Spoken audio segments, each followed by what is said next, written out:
Hello again. I was digging through articles seeing if there was yet a release date for Masters of the Universe Revelation.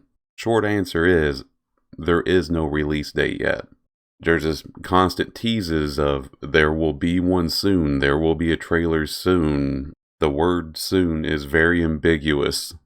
Soon is one of those words that you can say, and as long as an event happens before the end of time, you're technically correct. However, it brought me to this article by Screen Rant saying Kevin Smith teases Masters of the Universe show premiere announcement. Long story short, there's yet no date. However, I discovered something else in here that kind of took me down a bit of a rabbit hole, and I just wanted to share it with you folks. This little bit caught my attention. The show not only features credibility from Smith, but also thanks to its stellar voice cast. From Mark Hamill as Skeletor, which I'm looking forward to Tony Todd's unsettling performance as Scareglow. I hate to admit, I didn't know who Tony Todd or Scareglow were.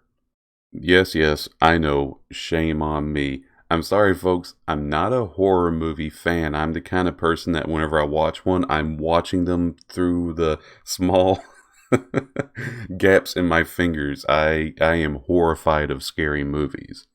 I feel compelled to warn any lady I am dating that if there is a zombie apocalypse, they will be used as bait.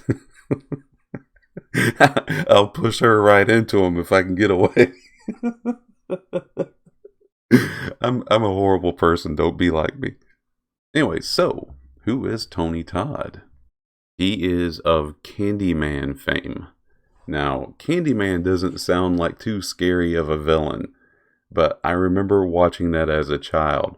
I couldn't recall much of the movie except for he sounded scary, and yeah, I didn't want anything to do with him. He had a very spooky voice, a menacing hook for a hand, and bees all over the place. I want nothing to do with any of those things. Be my victim. I am the writing on the wall, the whisper in the classroom. Without these things, I am nothing. So now I must shed innocent blood. However, what I found to be even more curious was, who is Scareglow?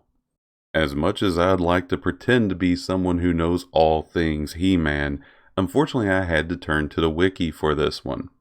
Something I think I still annoy my friends with today is whenever I'm into something, I want to know the lore. I want to know the history behind it. So I was sitting here like, I need to know who Scareglow is. I can't just let this pass. I can't just have Tony Todd's voice attached to a character I have no idea who they are. And what I found was apparently very few people know who Scareglow is. His origin and story seems to change with every single continuity. I mean, drastically. However, for those disappointed in me, I do have a bit of an excuse. This bit here says, as one of the last figures released in the original Masters of the Universe toy line, Scareglow is among the most mysterious due to its few appearances in fiction. Looking at the picture here, I vaguely remember seeing this toy up on the shelves. That's it. Now, the initial bio says, Scareglow is a ghost who labors in service to Skeletor. He is a skeletal ghost warrior who seems to have a solid but translucent body, and whose bones emit a strong glow, which can intimidate even the bravest opponents. He wears a long purple cape and carries the Scythe of Doom. The tagline, Evil Ghost of Skeletor, has led to fan speculation that Scareglow is Skeletor, following the character's eventual death. The search for Keldor, which was included with his toy, shows Skeletor summoning Scareglow and Ninor from time and space, suggesting that it is at least possible for the ghost to be from a future in which Skeletor has died. And so, that left me to question, well, one, who is Ninor? Which turns out he's another toy that came out very late in the line. He's basically a ninja. But then what is this search for Keldor, which really caught my attention? Anybody who watched the 2000 series of He-Man, you get shown up front who Keldor is. I'm sorry, spoilers. If you don't want to know, click off the video. Go watch that show, then come back, alright? Okay, you've had your warning. So, Keldor is Skeletor. Keldor was injured, and it looks like we got two different ways in which that happened, and eventually becomes Skeletor. However, it appears like in the 80s line, it was a little bit different how things went about that. In this mini-comic, The Secret of Keldor, Randor, the King of Eternia, had said his brother Keldor wanted to master magic, much the same way Skeletor does. However, he unfortunately lost himself in dimensions while trying to master all these magical forces.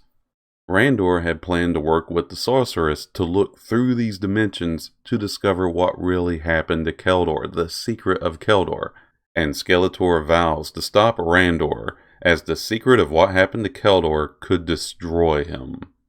Now, I don't know if back then they were trying to hint that Keldor is Skeletor, but it's very subtle. And for an 80s cartoon, that's pretty good writing.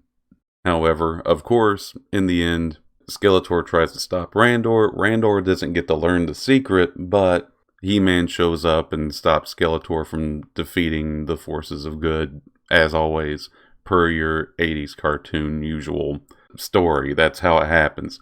That's how things went back in the 80s, folks. Good always won.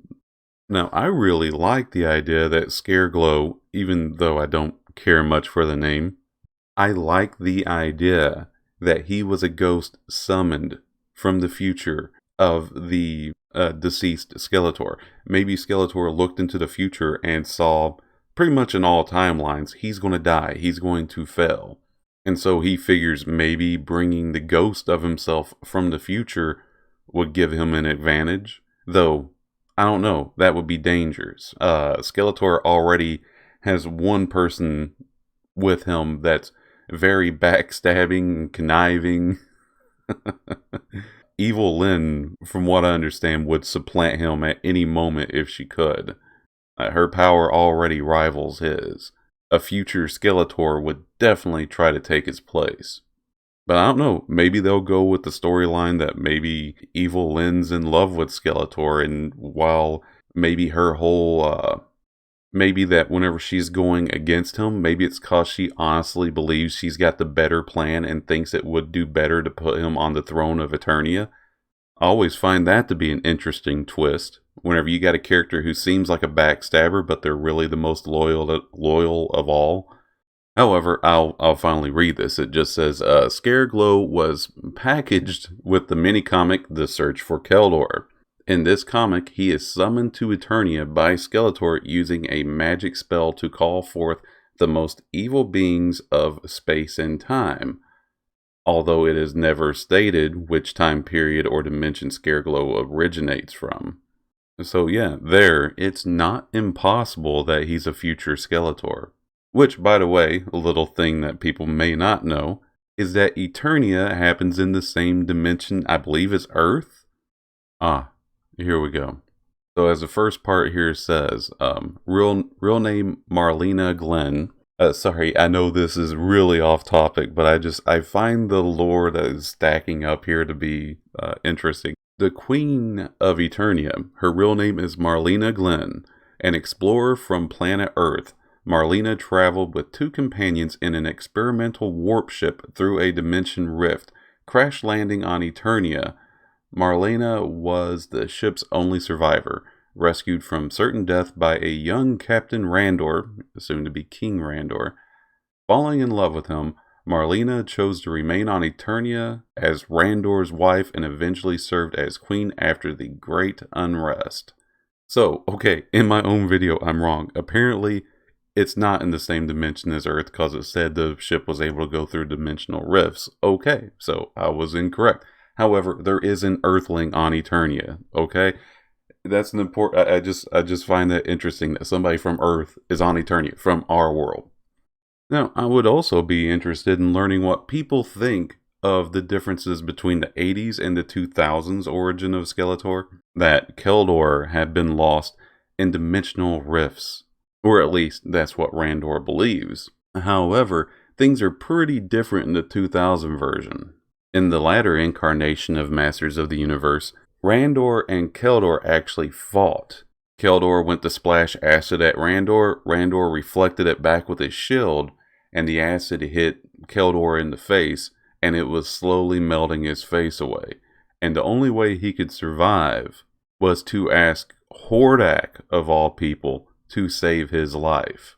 Now, perhaps it was the only way Hordak could do it, or perhaps it was part of Hordak's own malicious sense of humor. He turned Keldor's face into a skull. Or perhaps it was a bit of jealousy. Come on, the man's good looking. Give it to him. Come on. I mean, I don't know. I don't know if people are into blue skin. He looks like an evil swashbuckler. However, Mattel released the Masters of the Universe Classics toy line, which I feel gave Scareglow a more mundane origin, which we'll check out right here. Real name, Carrick Newell, in life. Newell was a shifty bounty hunter who spent years attempting to break into Castle Grayskull. I'm sorry to pause right there, but yet that's like all of the villains' motivations. All of them want to get into Castle Grayskull. Okay, we'll continue on. He was obsessed with the countless legends that it contained the power to be master of the universe. In death, he was cursed and banished into the dimension of Infinita, forever chained to his past crimes.